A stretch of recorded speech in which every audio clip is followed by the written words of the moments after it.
They called him the Night Stalker, but before the fear, before the headlines, he was just a boy no one stopped. You could call him a real-life nightmare. Not as famous at first as killers like Ted Bundy, but far more unpredictable because this man did not hunt one type of victim. He hunted anyone, and he struck when the world was asleep. Los Angeles, 1985. The nights felt different. Windows were locked. Tighter, lights stayed on longer, and people were afraid to sleep because somewhere in the dark a man was watching. He did not knock, he did not warn you, he simply walked in. That is why some called him the walk-in killer, others called him something worse, the Night Stalker. His real name was Richard Ramirez, but he was not always this way, or was he to understand the monster? You have to go back to El Paso, Texas. 1960, where Richard Ramirez was born, the youngest of 5 children. His father was a violent man, quick to anger and often abusive in that house. Fear was normal, pain was normal, and for a young boy, that kind of life leaves marks. Before he even turned 6, Richard suffered serious head injuries, blows strong enough to knock him unconscious. Later, he began having seizures. Some experts believe this may have damaged his brain and changed the way he felt things, including empathy. But the real turning point came when he was just a child. His older cousin came back from war, a man who had seen too much and done too much. Instead of hiding it, he bragged about it. He showed Richard photos. Disturbing photos of women who had been abused, killed, and left like nothing. And instead of looking away, Richard was drawn in. He became fascinated. This cousin did not just tell stories, he taught Richard how to move silently, how to attack, and how to kill. And one day that same cousin shot his own wife in the face right in front of him. Most children would be traumatized, but Richard became obsessed. As he grew older, things got worse. He started using drugs at a young age. He began stealing, breaking into homes, watching people through windows at night. He spent time in cemeteries trying to escape his home. But inside his mind, something darker was growing violent. Thoughts mixed with control power and fear. He became interested in Satanism not as a joke, but as something real. By his teenage years, Richard was no longer just thinking he was acting. He broke into homes, watched people while they slept, and even attempted to attack a woman in a hotel, but he was not stopped. And when someone like that is not stopped, they do not change, they escalate. April 1984, Santee. Our Francisco, a 9-year-old girl, goes into a basement looking for a lost dollar. She never comes back. Her name was May that day. Something changed forever. The crime was not linked to Richard at the time, but years later, DNA would reveal the truth that was his first known murder, and it would not be his last. Soon after Los Angeles became his hunting ground, he did not care about age, race, or gender, young, old, male, female. Anyone could be next. He entered homes at night through unlocked doors and open windows. Sometimes he used guns. Other times, knives, hammers, or even his bare hands. He shot people in their sleep. He beat others until they stopped moving some. He tortured some, he humiliated, and some he forced to swear loyalty to Satan before letting them live. One night, an elderly woman lay asleep in her bed. She never even saw him. He stabbed her again. And again, without stopping, another victim was attacked while sleeping. He stomped on her face so hard it left the print of his shoe on her skin. This was not just killing, this was rage. What made Richard Ramirez different was that he had no pattern. Police could not predict him. He could attack multiple times in one night or disappear and then return even more violent. The public was terrified because no one knew who would be next. Then he made a mistake at one scene. He left behind a footprint from a rare shoe at another, a fingerprint, just one. But it was enough this time. Technology worked in the police's favor. They identified him and released his photo to the public overnight. Everything changed. The man who had been hunting in the shadows was now being hunted. His face was everywhere on newspapers, on television, and in the streets. In August 1985, Richard returned to Los Angeles, but this time he was recognized. People saw him, pointed at him, and shouted the killer. He tried to run, but the city did not let him escape. A group of ordinary people chased him down. They caught him, beat him, and held him until police arrived. Just like that, the Night Stalker was finished. In court, he showed no fear, no regret. He even shouted, "Hail Satan," as if none of it mattered. He was convicted of multiple crimes, including murder, assault, and burglary, and sentenced to death. But even behind bars, something strange happened. People began to admire him. Women wrote him letters. Some claimed they loved him. One even married him. A man who had destroyed so many lives still had followers. Years passed, his appeals failed, and before he could be executed, Richard Ramirez died in 2013 at the age of 53, not by the law, but by illness. And still one question remains: what made him this way? Was it the abuse, the head injuries, the violence he witnessed, or something deeper, something already inside him? Even he once asked, is a killer born or created? No one truly knows, but one thing is certain. Step by step, choice by choice, Richard Ramirez became one of the most feared killers in history, and for a time he turned the night itself into something people feared, because sometimes the real monsters do not hide under your bed, they walk through your front door. Next, Charles Manson, the cult leader. What if one man could convince ordinary people to kill without ever touching a weapon himself? This is the terrifying story of Charles Manson, the cult leader who turned belief into bloodshed. Charles Mills Manson wasn't just a criminal, he was a manipulator, a failed musician, and the mastermind behind one of the most shocking murder sprees in American history, the Tate LaBianca killings of 1969. But to understand how it all happened, we need to go back to the beginning. Manson was born in 1934 to a teenage mother. His childhood was chaotic, filled with neglect, crime, and instability. By the time he was a teenager, he was already involved in theft and constantly in trouble. At just 13 years old, he was sent to a reform school, but instead of changing, he became more hardened. He ran away multiple times, committed robberies, and spent most of his youth in correctional institutions.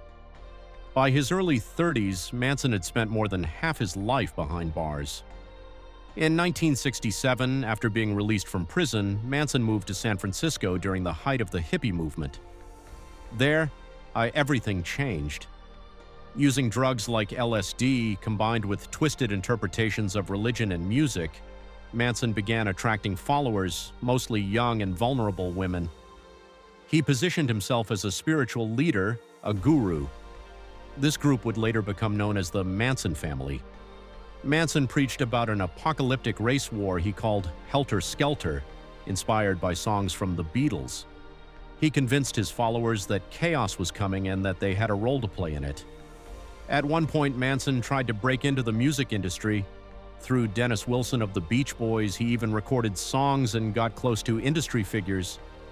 But when his dreams of fame failed, something darker began to grow.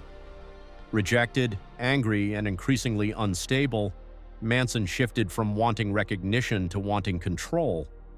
In 1969, things escalated. First came the murder of Gary Hinman, a music teacher who was held hostage and killed by Manson's followers.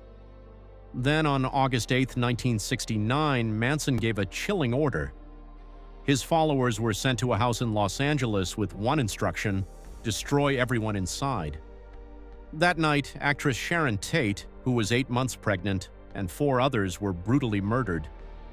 The killings were savage, chaotic, and meant to send a message. The next night, it happened again.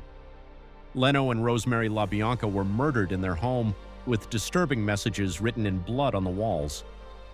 Manson wasn't physically present during most of the killings, but prosecutors argued he orchestrated everything. According to investigators, Manson believed these murders would ignite the race war he predicted, a helter-skelter. Others argued the killings were meant to divert attention from earlier crimes, but one thing was clear: Manson had complete psychological control over his followers. In late 1969, Manson and members of his group were arrested. The trial that followed shocked the world. Witnesses described how Manson manipulated his followers into killing while he remained in the background. Despite never personally committing the murders, he was found guilty of first-degree murder and conspiracy. Manson was sentenced to life in prison. He would spend the rest of his life behind bars, dying in 2017 from complications related to illness. But his story didn't end there. The case marked the dark end of the 1960s counterculture era, a time once associated with peace and love, now forever linked to violence and fear. So Charles Manson proved something deeply disturbing. You don't always need a weapon to commit a crime. Sometimes influence is enough. Lastly, Joseph James DeAngelo Jr.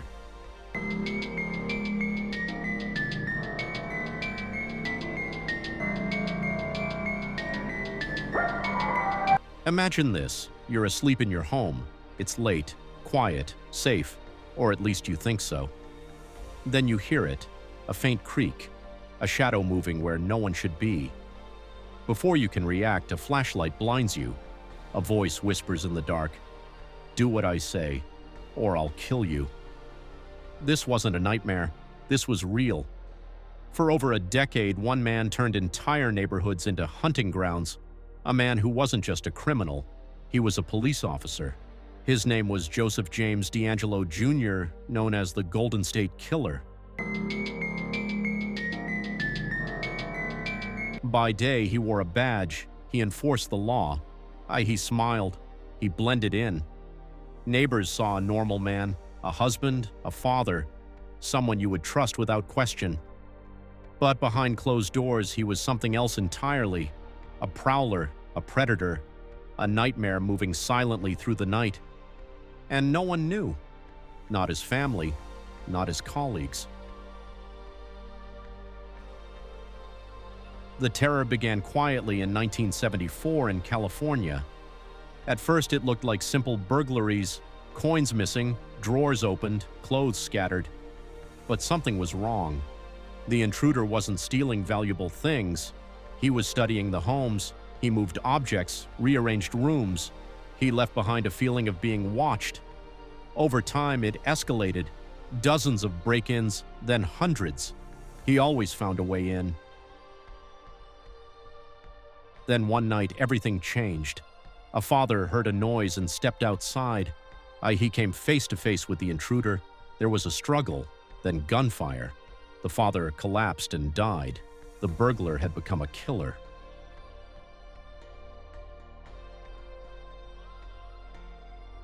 After that, the crimes changed. He no longer just broke in. He attacked people inside their homes. Late at night, he would enter while victims slept, silent, patient, waiting. Then he would strike, waking them with a flashlight and a gun. No escape, no warning.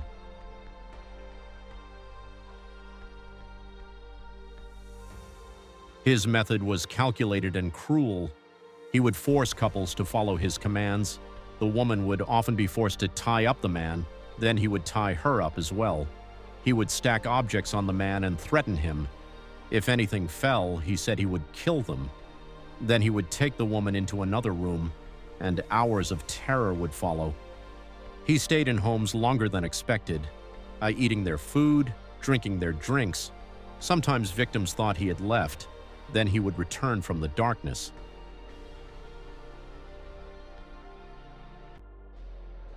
Even after leaving, the fear continued. The phone would ring weeks later. No sound at first, only breathing.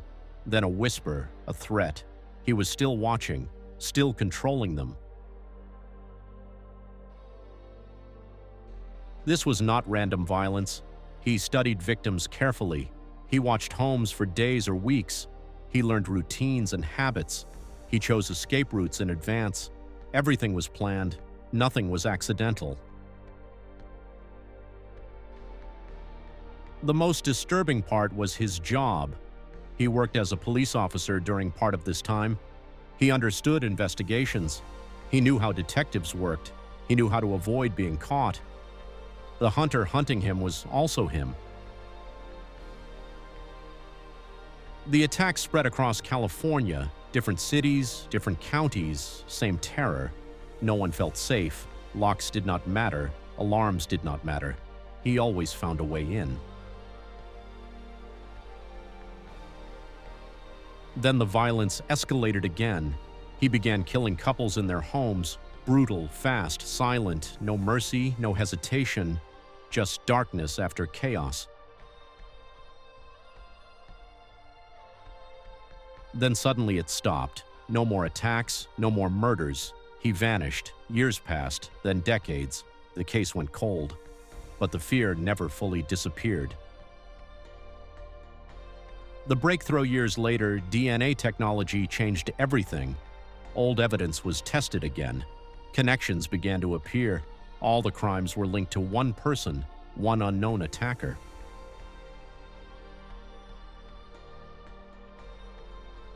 Investigators reopened the case. They called him the Golden State Killer. A new kind of search began, one that did not rely on witnesses alone. DNA would lead the way.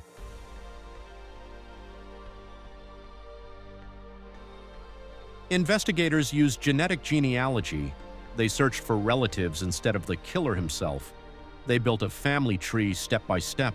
Slowly it narrowed down until one name stood out.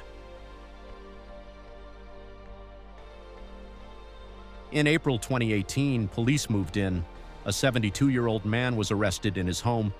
He looked ordinary, elderly, calm.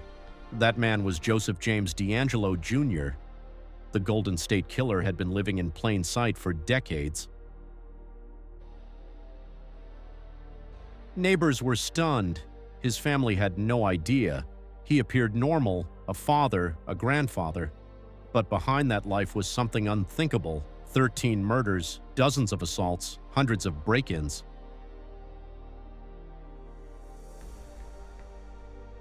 In 2020, he pleaded guilty. He admitted to multiple murders and crimes. He avoided the death penalty. But he received life in prison without parole, no escape, no release, ever.